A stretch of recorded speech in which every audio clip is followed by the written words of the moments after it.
Hello friends, this is emergency video. Emergency इसलिए कह रहा हूं क्योंकि पिछले एक महीने से स्टॉक मार्केट में मातम छाया हुआ है। बहुत से लोगों के मैसेज आते हैं कि सर इस समय क्या करना चाहिए। अगर हमारा ईटीएफ के अंदर इन्वेस्टमेंट है, म्यूचुअल फंड में है, कोई स्टॉक आपने ले रखा है, तो इस टाइम पर क्या करना चाहिए। और बहुत से लोगों के ये भी मैसेज आते हैं कि सर मार्केट अभी गिरा हुआ है तो क्या नया इन्वेस्टमेंट चालू करना चाहिए, या जो लोग नए आना चाह रहे हैं स्टॉक मार्केट में, क्या उन्हें अभी स्टॉक मार्केट के अंदर कदम रखना चाहिए। तो ये वीडियो उन दोनों ही लोगों के लिए बेस्ट हो सकता है, यानी जिन्होंने इन्वेस्टमेंट कर रखा है उनके लिए भी, और जो नया करना चाहते हैं उन लोगों के लिए भी ये वीडियो बहुत अच्छा रहने वाला है। क्योंकि स्टॉक मार्केट में लगातार एक महीने से सर गिरावट देखने को मिल रही है। अब गिरावट क्यों है? फॉरेन इंस्टीट्यूशंस ने अपनी बिकवाली खूब की है, खूब पैसा इंडियन स्टॉक मार्केट में से निकाल दिया है, यूएस इलेक्शंस है और भी बहुत सारे वगैरह वगैरह चीजें। बहुत वीडियो आपको इसके ऊपर मिल जाएंगे, अब वो जाकर देख लेना। लेकिन हम प्रैक्टिकली बात करते हैं कि अब क्या करना चाहिए। अभी हम बात कर रहे हैं best time to ETF investing. क्या ये सही समय है ईटीएफ इन्वेस्टिंग का? क्योंकि सारी चीजें आपको गिरे हुए दाम पर मिल रही है, यानी बाय ऑन डिप का मौका आपको अभी मिल रहा है। तो हम नया पोर्टफोलियो बनाने वाले हैं 2025 के हिसाब से, यानी एक साल के लिए, हम अगले नए साल के लिए हम बेस्ट पोर्टफोलियो अभी से बनाने की तैयारी शुरू कर देनी चाहिए। अब स्टॉक मार्केट डाउन है, now stock market is down, ये हमने बात करी है। और हम इस वीडियो में बात करने वाले हैं रिटर्न टारगेट। हम 20 से 30%, सबसे लोएस्ट काउंट किया है मैंने, 20 से 30% नेक्स्ट ईयर 2025 के लिए हम कैसे लेकर चल सकते हैं।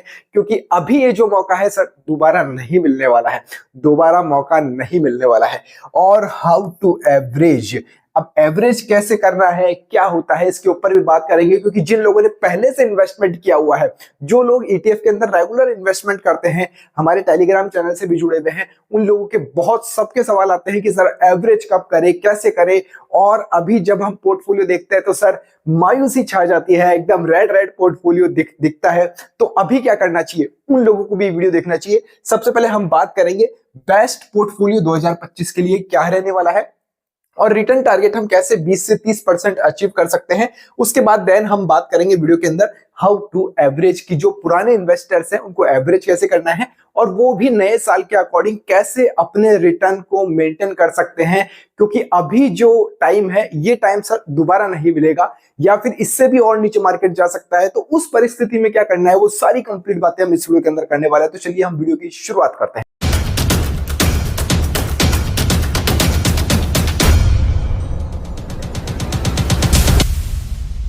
तो चलिए सबसे पहले हम बात करते हैं ईटीएफ के बेस्ट पोर्टफोलियो की, जो नए इन्वेस्टर्स हैं। ध्यान दीजिएगा, जो नए इन्वेस्टर्स हैं उनके लिए ये बात हो रही है। और मेरी तरफ से यहां पहले मैं क्लियर कर दूं, कोई रिकमेंडेशन नहीं है भैया। आप अपने फाइनेंस एडवाइजर से सलाह लेकर ही इन्वेस्ट करना। ये मेरा नया पोर्टफोलियो रहने वाला है 2025 के हिसाब से। अब जो मैंने पिक किया है वो निफ्टी 20, यानी निफ्टी की टॉप 50 कंपनीज, भारत की मार्केट कैपिटलाइजेशन के अकॉर्डिंग टॉप 50 कंपनीज सर अभी मिल रहा है 268 रुपए में। 268 रुपए में, यानी एक ईटीएफ आपको मिल रहा है 268 रुपीज में।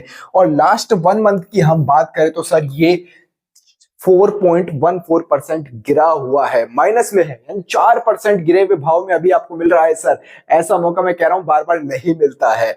लास्ट 1 ईयर का इसका हम रिटर्न देखें तो एक एवरेज रिटर्न निकल कर आता है 25%, यानी मार्केट कभी गिर रहा है, कभी चढ़ रहा है, गिर रहा है, चढ़ रहा है। तो उस स्थिति में ये 25% का रिटर्न सर आपको निकाल के इसने दिया है। क्योंकि मार्केट की, यानी भारत की टॉप 50 कंपनीज है सर, टॉप 50 कंपनीज है। अब आप देख लीजिए भारत की टॉप 50 कंपनीज क्या अगले आने वाले एक साल के अंदर गिर जाएगी, डाउन हो जाएगी? ऐसा पॉसिबल हो सकता है। स्टॉक मार्केट में कुछ भी पॉसिबल है, लेकिन ना के बराबर पॉसिबिलिटीज हैं। और होल्डिंग्स की बात करें तो मैंने बता ही दिया है, टॉप 50 कंपनीज के अंदर इनका होल्डिंग है, यानी टॉप 50 कंपनीज में आपको निफ्टी 20 नाम से ये इजिली मिल जाएगा। अब बात करते हैं मिड 150 20 की, यानी मिड कैप कैटेगरी की। क्योंकि टॉप लेवल की तो हमने बात कर ली, टॉप 50 कंपनीज की तो हमने बात कर ली है। एक बात और बता दूं, ये सारी इंफॉर्मेशन एजुकेशन पर्पस से रहती है, और मेरे टेलीग्राम चैनल एकदम फ्री ऑफ कॉस्ट रहता है आपके लिए, हमेशा द्वार खुले हुए हैं। जाकर डिस्क्रिप्शन के अंदर लिंक है, ज्वाइन मार लेना भैया।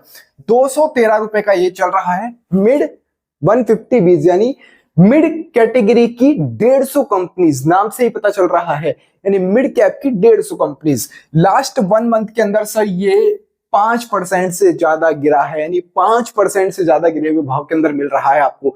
और ध्यान रहे नए इन्वेस्टर्स के लिए है जिन्होंने अभी तक इन्वेस्ट नहीं किया है ईटीएफ्स के अंदर।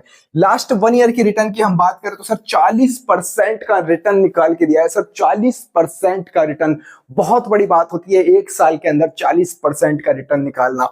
आपको ये अमाउंट ऐसे दिखने में छोटा सा दिख रहा होगा, ये सब 40% ही निकाल के दिया है क्या? सर एफडी कराते हो, आरडी करते हो, कुछ भी करते हो, 5-7% से ज्यादा नहीं मिलता, यहां पर आपको 40% रिटर्न मिला है। होल्डिंग्स की बात करें तो 150 कंपनी, जैसा मैंने नाम में ही बता दिया है कि टॉप यानी मिड लेवल की 150 कंपनीज के अंदर आपका इन्वेस्टमेंट हो रहा है। ये एक तरह से वो पोर्टफोलियो है जो भारत के आप बहुत सारी कंपनीज के अंदर इन्वेस्टमेंट कर रहे हो ईटीएफ के जरिए, एक इंडेक्स के जरिए। तो रिस्क की यहां पर बात करें तो बहुत कम रिस्क हो जाता है। नंबर 3 पर है एचडीएफसी का स्मॉल कैप 250। इसकी रेट सर चल रही है अभी 175 रुपए, 175, और ये 170 टच किया था अभी थोड़े टाइम पहले। मैंने बहुत सारा इन्वेस्टमेंट किया है 169 की रेट से, जब मेरे को मौका मिला था, अभी 175 का चल रहा है। लास्ट 1 मंथ की बात करें 4% की गिरावट है, ये 6-7% थी, अभी थोड़ा सा मार्केट दिवाली से पहले उठा था, इसलिए 4% आपको यहां पर दिखा रहा है। लास्ट 1 ईयर रिटर्न की इसकी मैं बात करें तो तकरीबन 41% का रिटर्न है सर, 41% का रिटर्न। होल्डिंग्स 250 कंपनीज, इससे बढ़िया मैं मानता हूं कि नए इन्वेस्टर्स के लिए कुछ नहीं हो सकता है कि भारत की टॉप 50 कंपनीज में इन्वेस्टमेंट, मिड कैप की 150 कंपनीज में इन्वेस्टमेंट और स्मॉल कैप की 250 कंपनीज के अंदर आपका इन्वेस्टमेंट, और वो भी एकदम गिरे हुए भाव में। आप बाय ऑन डिप कर रहे हैं सर, बाय ऑन डिप, यहां पर आपकी बाइंग हो रही है और इससे नीचे मार्केट जाता है। तो अब बात आती है कि क्या करना है।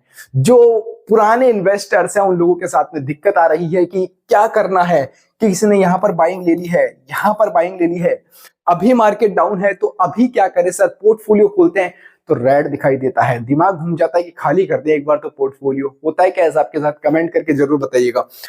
अब बात करते हैं हम हाउ टू एवरेज, कि एवरेज कैसे करते हैं और कब करना है। मेन बात यह है कि कब करना है एवरेज। ऐसे नहीं कि मुंह उठा के कर दिया कभी भी, आज 2 रुपए डाउन है भैया कर देते हैं एवरेज, मार देते हैं, पैसा तो रखा है मार देते हैं, लेकिन ऐसे एवरेजिंग करना बहुत गलत होता है। सबसे पहली बात तो अभी की जो मार्केट चल रहा है इसके अंदर डेली बाइंग से बचना चाहिए। आप चाहे से ईटीएफ में लेते हो, स्टॉक्स में लेते हो या ऑप्शंस करते हो, व्हाटएवर जो भी करते हो आप, लेकिन डेली करने से अभी बचना चाहिए, क्योंकि मार्केट में अभी उथल पुथल बहुत ज्यादा है।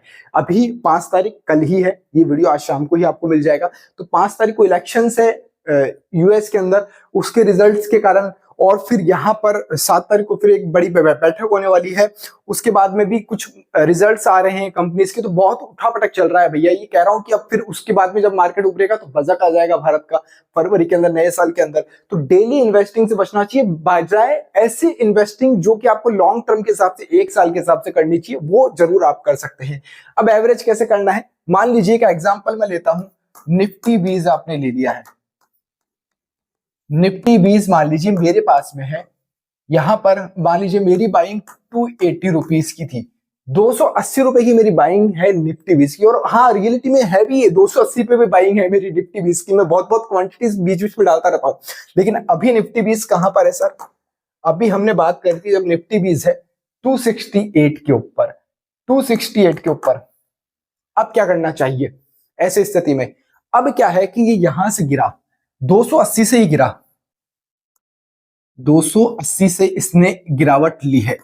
अब इसने गिरावट ली है तो कभी ये ऐसे भी गया होगा, कभी ऐसे भी गया होगा, ऐसे ऐसे गिरता हुआ ये ऊपर नीचे गिरता हुआ ये अभी मान लीजिए 268 के ऊपर है। अब हमें एवरेजिंग कब करनी चाहिए? अब बहुत से लोग क्या करते हैं, 280 आया, 280 से यहाँ पे 278 हुआ, भैया सर 2 रुपए कम में हो गया, एवरेज मार लेते हैं आज, पता चले दूसरे दिन और नीचे जा रहा है तो हम यहाँ पे एवरेज कर लेंगे। ऐसे एवरेजिंग नहीं होती है। आपका 280 की खरीद है सर, 278, 277, 282 ये तो चलता रहेगा, बहुत कॉमन है। 2-3 रुपए ऊपर नीचे होते रहेंगे, यानी 1-2% डेली अप डाउन होता रहेगा। ऐसा नहीं कि आपने लिया है और वो वहीं से रॉकेट बन गया है, ऐसा पॉसिबल नहीं होता है।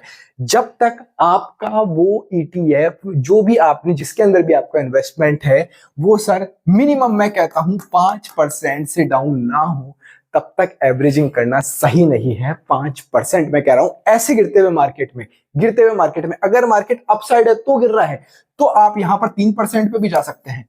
वो आपको मार्केट के अंदर खुद देखना पड़ेगा कि कितने लंबे समय से गिरावट हो रही है और कैसा मार्केट अभी चल रहा है, कि मार्केट बुलिश है बेरिश है। वो आपको देखना पड़ेगा कि 5% और 3% आपको कब करना चाहिए। अब 1-2% तो डेली अप डाउन होगा, उसके अंदर आप कहीं जा ही नहीं सकते हैं। अब मान लीजिए यही ETF थोड़ा सा नीचे आ रहा है, 280 से यहां पर 270 के आसपास आ गया है, तो मैं सोच सकता हूं, मैंने खुद ने भी सोचा था कि यार 10 रुपए इस पे कम हो गए हैं। और मार्केट में आपका इन्वेस्टमेंट किस तरह की कंपनीज पर है, क्योंकि स्मॉल कैप में बहुत जल्दी गिरावट आएगी, मिड कैप में थोड़ा लेट आएगी, और ये लार्ज कैप है यानी मार्केट की टॉप 50 कंपनीज है निफ्टी 20 के अंदर, तो इसके अंदर इतनी तेज मूवमेंट नहीं देखने को मिलेगा कि आपको 280 से सीधा एक दिन में 250 260 आ गया, ऐसा नहीं मिलेगा मौका। अब धीरे धीरे डाउन आ रहा है, तो यहाँ पर आप ऐसे पॉइंट के ऊपर एवरेज कर सकते हैं। उसके अंदर थोड़ा सा दिमाग आपको लगाना पड़ेगा सर। हर ETF की कहानी अलग अलग है। जैसे हमने मिड कैप की बात करी थी, स्मॉल कैप आ गया, मिड कैप की बात करी थी, मिड 150 बीस मैं कह रहा हूं 213 रुपए का है ये, है ना, 213 रुपए का है ये। अब ये थोड़ा सा लेट गिरेगा, ऐसे नहीं कि तुरंत ये गिर गया है। वहीं स्मॉल की बात करें तो जब भी मार्केट गिरता है तो स्मॉल कैप कैटेगरीज के ऊपर बहुत जल्दी इंपैक्ट आता है, तो ये जल्दी डाउन जाएगा। 170 के ऊपर भी बाइंग है हमारी, 175 अभी चल रहा है, यानी एक दिन में 5-7 रुपए बढ़ गए हैं। और आज भी गिरा है तो 2% के आसपास तकरीबन ये गिरा है। तो इस तरह से आपको यहाँ पर देखने पड़ेगा कि कैसे आपको किस टाइम एवरेजिंग करनी है। 5% 3% का सर थोड़ा सा ध्यान रखिएगा, 5% और 3% का। आई होप आपको ये थोड़ा सा समझ में बैठा होगा अभी मार्केट के अंदर क्या करना है। और ये वीडियो खासकर तो मैंने नए इन्वेस्टर्स के लिए ही बनाया है, जो कि बोलते हैं कि सर अभी क्या बेस्ट टाइम है। जी बिल्कुल बेस्ट टाइम है, क्योंकि टाइम मार्केट के अंदर कुछ नहीं होता है कि आपने उठाया, आपको डाउन में मिल गया, एकदम नीचे से आपने पकड़ ली कोई चीज, ऊपर जा रही है ऊपर का पकड़ लिया, ये कभी पकड़ में नहीं आता है सर, ये कभी पकड़ में नहीं आएगा। लॉन्ग टर्म के हिसाब से आप इन्वेस्टिंग कर सकते हो, और मार्केट कितना गिरेगा ये कोई नहीं बता सकता। ये फालतू की वीडियोस देखना बंद करो कि निफ्टी 20,000 चला जाएगा, 18,000 पर आ जाएगा, सेंसेक्स और नीचे गिर जाएगा। इस तरह के जो पंडित लोग हैं स्टॉक मार्केट के, इनसे भैया दूर रहो। आंकड़े टू आंकड़े यानी फैक्ट टू फैक्ट बात जो करता है, मैं कहता हूं उसके ऊपर आप बिलीव कर सकते हो, क्योंकि सब कुछ fact to fact stock market में होता है, उसके अलावा कुछ नहीं है। आई होप आपको वीडियो पसंद आया होगा। इस वीडियो में फिलहाल इतना ही। जय हिंद जय भारत।